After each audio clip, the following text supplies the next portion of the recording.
According to the World, I beg your pardon, Health Organization, only 31% of South Africans drink alcohol. And although that doesn't seem like a lot, South Africans tend to binge drink. A group of scientists believe making booze more expensive will save thousands of lives. They found that by introducing minimum pricing, we would immediately see an impact on consumption and on spending.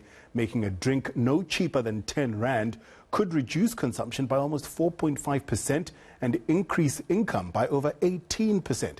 They say over a 20-year period, such a policy would save more than 20,000 lives and ease some of the burden on our health system. Professor Charles Parry is with the SA Medical Research Council and contributed to this research. Professor Parry, thanks for your time. This is not just in the realm of academia. There is evidence of this policy working in countries like Canada, Australia and Scotland. Even Western Cape Premier Alan Winde has been quoted saying he wants this fast-tracked. Is the implementation and the results, do they look as neat as the modelling? Well, I mean, modelling is modelling, but I think it does provide a very useful indication the first time in a sort of a low and middle income country of what the effect would be of putting a minimum floor price on alcohol. Because as we've seen with COVID, we've used a fairly blunt instrument to deal with heavy drinking and to keep people out of our trauma units. And that's affected everybody. But I think what minimum unit pricing does, it raises the minimum floor price of alcohol, as you said, for 10 Rand, a standard 12-gram unit of alcohol. And I think the modeling does show that it's something that we should really be talking about, be trying out in the Western Cape or even definitely nationally, because I think it's a more nuanced approach. And what we found, for example, that it's affected the drinking of the heaviest drinkers the most. They decreased the number of standard drinks they drank per week. And that's what we want to do. We want to sort of have a nuanced approach which really goes after the problematic aspects of drinking. That doesn't target everybody bluntly. As you said, it's the modeling over 20 years, we predict that it would lead to over 20,000 less deaths and 900,000 less cases of alcohol attributable HIV, intentional injury, road injuries, liver cirrhosis, and breast cancer, for example. So I think it can really get to the problem where it's greatest, particularly the people who are drinking the heaviest drinkers are drinking the cheapest alcohol, often bag-in-box wines, very cheap beer, and so on. And it raises that price so that they, in fact, drink less and we get less harm to the country. And in fact, what you find is that the country will gain in revenue. That revenue will go up, but excise tax will go down. But overall, there's an increase. And in fact, the drinkers overall will spend 18% more on alcohol, but they will drink less and there will be less harm. Certainly the data coming out of Scotland is very encouraging, and it's reducing harm in that country.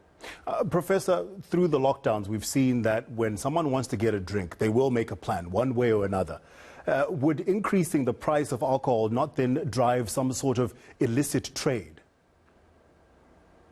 Well, that's also a question that we are looking at. In fact, I'm writing a paper on that to look at how do you mitigate against that. And certainly, there are examples from other countries, for example, how Russia, they had a huge problem of illicit alcohol, and they introduced minimum unit pricing and other interventions and found that it could work.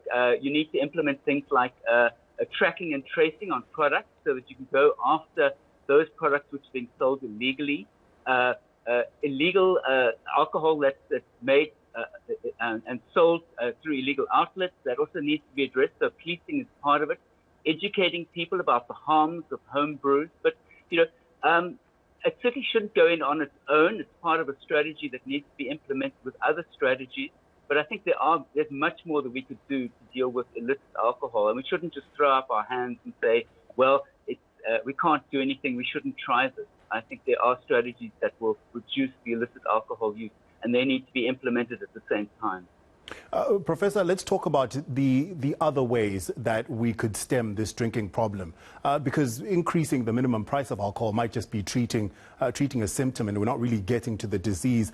Are there not other ways to get people to turn away from binge drinking and the dangerous behaviors that follow with drinking?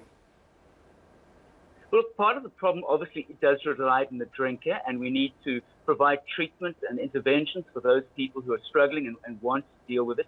But But actually, if you look at the World Health Organization, our own work over the last 25 years, it shows that the upstream drivers are the biggest factors driving our drinking problem.